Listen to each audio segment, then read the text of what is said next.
station and space to ground. Welcome to Space to Ground. I'm Leah Cheshire. This week, astronauts work to assemble new critical station hardware. The Universal Waste Management System arrived aboard Northrop Grumman's 14th commercial resupply mission last September. This upgraded space toilet will send pre-treated urine into a regenerative system, which recycles water for further use by crew members. The toilet was designed to address astronaut feedback about comfort and ease of use, and features a 65% smaller and 40% lighter build than the current space station toilet. The UWMS will provide a valuable opportunity to test new technology closer to Earth, prior to long-duration missions further from home. The central design concept can be easily integrated into different spacecraft and life support systems, and a future unit will be installed on the Orion capsule for the Artemis II mission around the Moon.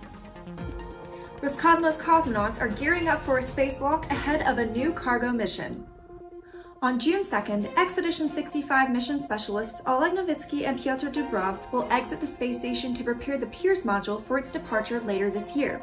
The crew members will disconnect all the mechanical connections between Pirs and the station prior to its extraction by the Progress 77 cargo ship, making way for the new Russian multipurpose laboratory module called Nauka.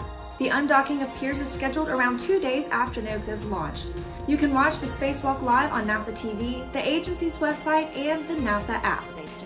Just 1 day after the spacewalk, SpaceX will launch their commercial resupply mission 22 to the International Space Station. Dragon will deliver more than 7,300 pounds of science, hardware, crew supplies, and other cargo to the orbiting laboratory.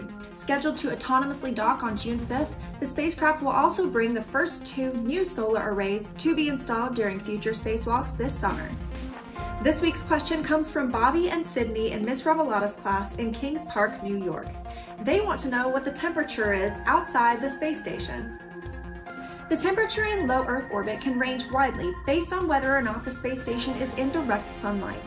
When in the day pass, temperatures can reach 250 degrees Fahrenheit outside, but can extend to minus 250 degrees when the station is in an orbital nighttime.